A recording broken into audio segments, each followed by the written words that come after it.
L'aéroport était en ébullition, débordant d'énergie alors que les passagers pressés traversaient le terminal somptueux, certains serrant leurs passeports, d'autres traînant des valises de luxe hors de prix. Parmi eux, N'Golo Kanté avançait tranquillement, vêtu de manière décontractée avec un hoodie, un jogging et une casquette abaissée sur son visage. Après une longue et épuisante saison de football, il rentrait enfin en France, espérant profiter d'un repos bien mérité. Cette fois-ci, cependant, il aspirait à la discrétion.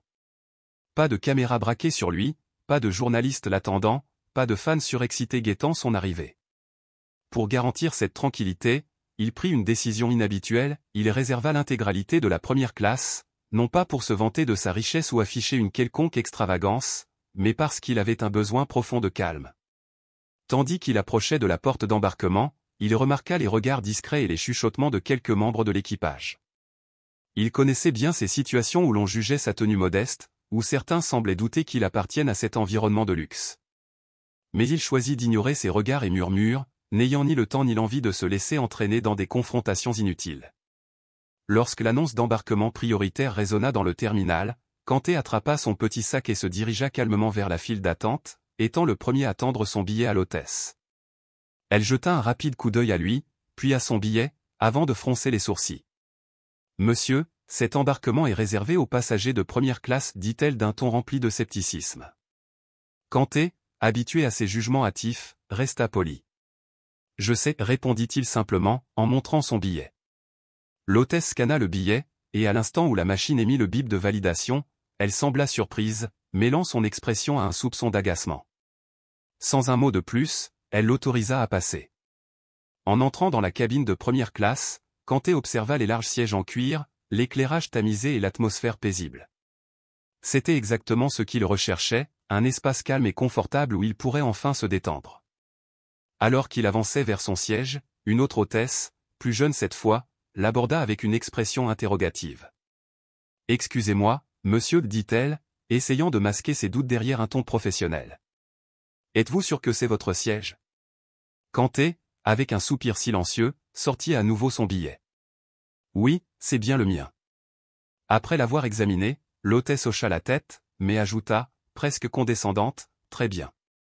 Sachez que notre niveau de service en première classe est très élevé. » Ce commentaire n'était ni nécessaire ni bienvenu, mais Kanté se contenta de répondre avec calme, « Je m'en souviendrai. » Alors qu'il s'installait enfin, il capta les murmures des hôtesses non loin de la zone de service. « Comment est-il monté ici » chuchota l'une. « Aucune idée. On dirait qu'il croit que l'argent suffit à acheter la classe, ricana l'autre. » Kanté prit une profonde inspiration. Il ne comptait pas réagir pour le moment, mais il commençait à sentir que ce vol risquait d'être plus intéressant qu'il ne l'avait prévu.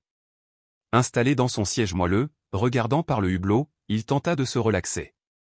Mais sa quiétude fut vite interrompue lorsqu'un membre de l'équipage, un homme grand et arrogant, s'approcha de lui d'un air hautain. « Excusez-moi, monsieur, je dois revérifier votre carte d'embarquement. » Kanté leva lentement les yeux vers lui, légèrement étonné. Il avait déjà montré son billet à plusieurs reprises, mais sans protester, il le ressortit. Le membre d'équipage examina le billet avec minutie, et Kanté put voir l'instant précis où il réalisa son erreur. « Ah, vous êtes effectivement à votre place, dit-il à contre-cœur, avant de lui rendre le billet sans un mot d'excuse. « Évidemment, répondit Kanté avec une sérénité inébranlable. Peu après, il remarqua d'autres membres de l'équipage échangeant des commentaires discrets. « Tu as vu son look ? Un survêtement et des baskets en première classe. La classe perd de son standing. Je parie que quelqu'un d'autre a payé son billet ou qu'il a eu un surclassement de dernière minute. » Kanté soupira. Ces jugements ne lui étaient que trop familiers. Lorsqu'il n'était pas en tenue de footballeur, les gens avaient tendance à sous-estimer sa place parmi les élites. Mais il ne laissait pas cela l'affecter. Le service commença, et une hôtesse offrait des boissons et du champagne aux passagers. Lorsqu'elle atteignit le siège de Kanté, elle l'ignora presque complètement, passant directement à son voisin, un homme d'affaires élégamment vêtu, qui se vit offrir une coupe de champagne avec un large sourire. L'homme d'affaires, remarquant l'exclusion flagrante, se tourna vers l'hôtesse. « Vous ne proposez pas de boisson à tout le monde » demanda-t-il, gêné par ce traitement inégal. L'hôtesse, soudain prise au dépourvu, se tourna vers Kanté avec un sourire contraint. « Souhaitez-vous quelque chose à boire, monsieur ?» Kanté sourit, amusé par la situation. Ah, maintenant j'ai droit à une boisson. L'hôtesse rougit instantanément, déposant à la hâte un verre de champagne sur son plateau avant de s'éclipser aussi vite qu'elle le pouvait. N'Golo Kanté saisit le verre, le faisant tourner doucement dans sa main, observant le liquide scintiller sous la lumière. Il ne savait toujours pas qui il était, et il n'avait aucune intention de le leur révéler. Pas encore. Tout en sirotant son champagne, Kanté affichait une sérénité apparente, bien que son esprit soit en alerte, enregistrant chaque murmure, chaque regard furtif.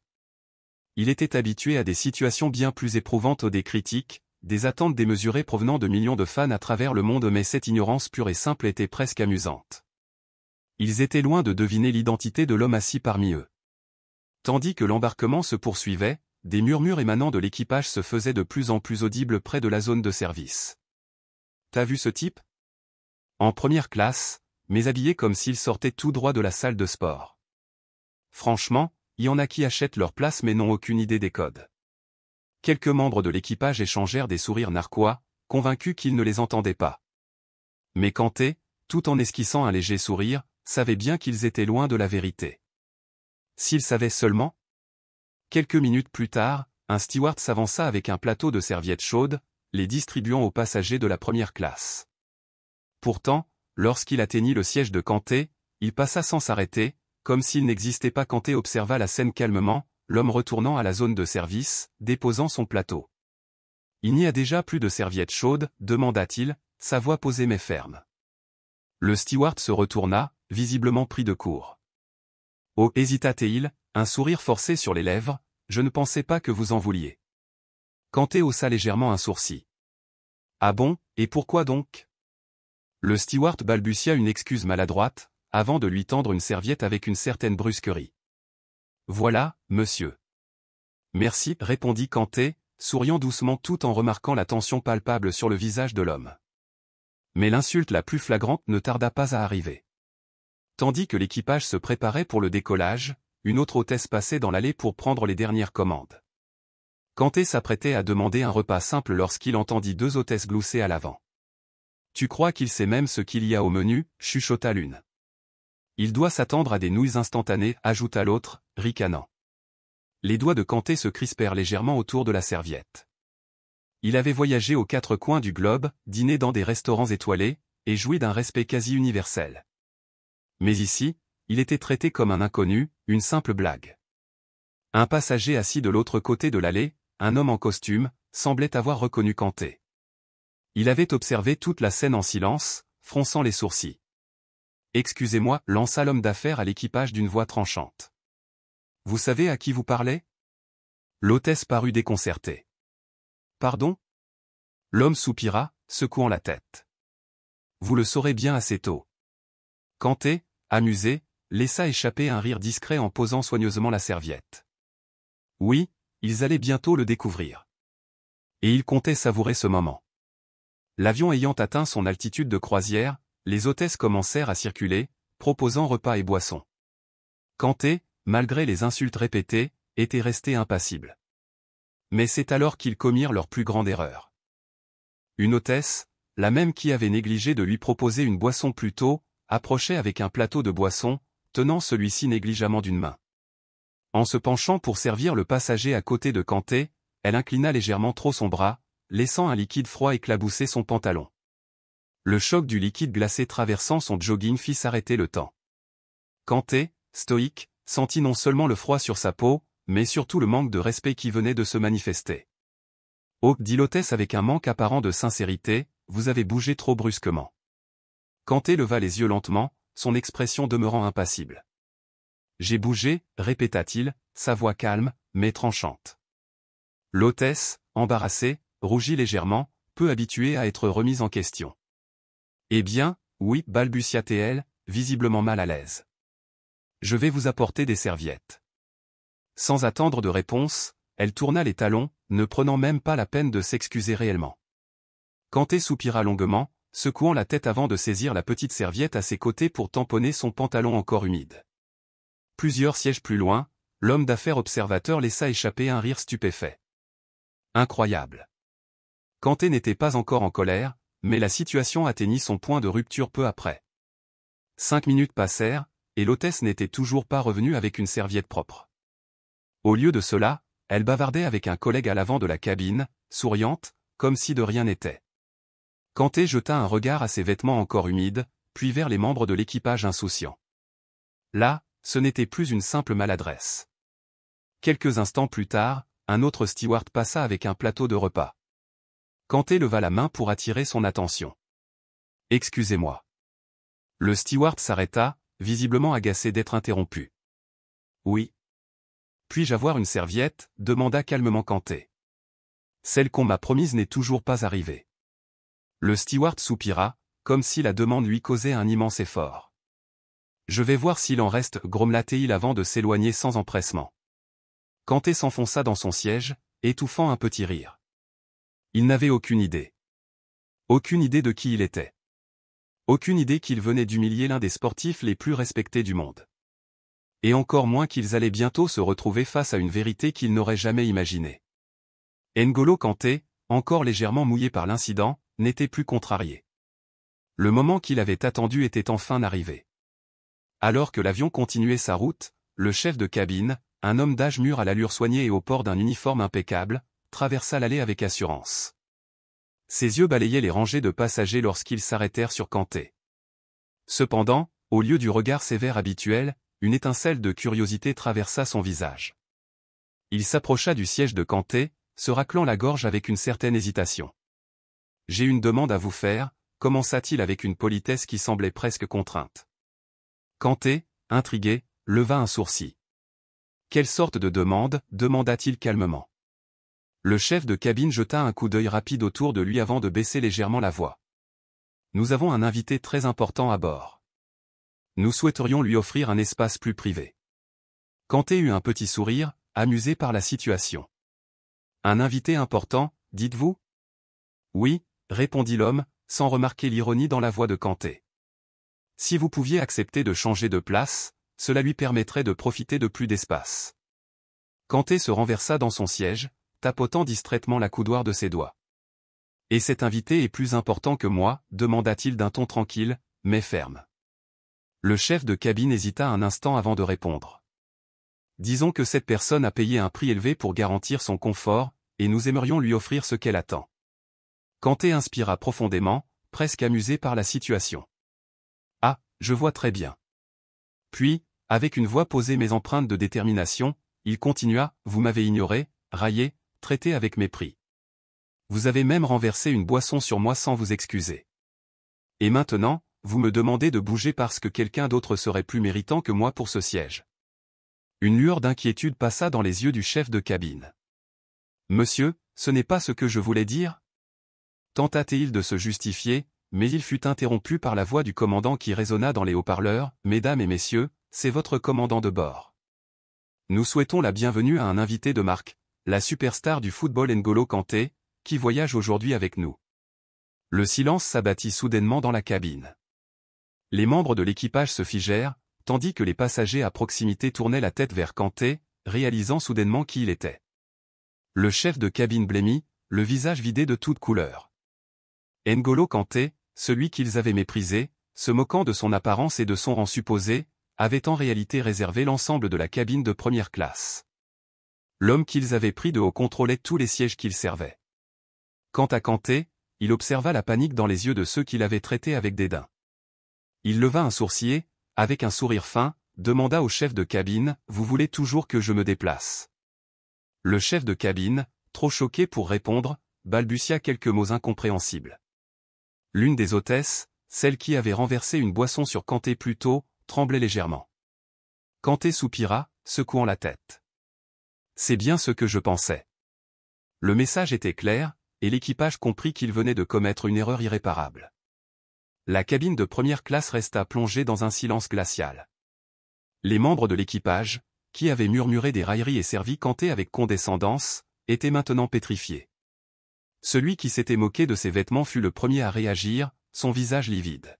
« Je suis désolé, monsieur Kanté. »« Je ne savais pas » bafouilla-t-il, mal à l'aise. Kanté croisa les bras, le regard calme mais perçant. « Non, tu ne savais pas » dit-il simplement. L'hôtesse qui avait ri des blagues déplacées et ignoré Kanté s'avança alors, s'inclinant légèrement. Monsieur Kanté, nous sommes profondément désolés pour tout ce qui s'est passé. Nous ne savions pas qui vous étiez. Kanté la fixa, son regard perçant. Et si je n'avais pas été moi, cela aurait-il justifié votre comportement, demanda-t-il d'une voix posée mais tranchante. L'hôtesse resta muette, visiblement déstabilisée par la question. Le chef de cabine tenta d'intervenir, désespéré de rattraper la situation. Monsieur Kanté, nous vous prions de nous excuser. Laissez-nous une chance de nous racheter. Un autre membre de l'équipage accourut avec un plateau de boissons de luxe et une serviette propre. Souhaitez-vous un verre de champagne, monsieur? Ou peut-être un repas frais, demanda-t-il, presque suppliant. Kanté esquissa un léger sourire. Le repas que je ne savais soi-disant pas comment commander, répliqua-t-il, son regard amusé. L'homme d'affaires assis à côté de lui, qui avait reconnu Kanté dès le départ, laissa échapper un petit rire, murmurant « Incroyable ». Une des plus jeunes hôtesses, les yeux embués, tenta timidement de s'excuser. « Monsieur Kanté, vraiment, nous ne voulions pas vous manquer de respect. » Kanté observa l'équipage, tous réunis autour de lui, attendant nerveusement sa réponse. Ils étaient terrifiés, conscients des répercussions que cette situation pouvait avoir. Kanté aurait pu les dénoncer, déclencher un scandale médiatique ou même porter plainte. Mais ce n'était pas dans sa nature.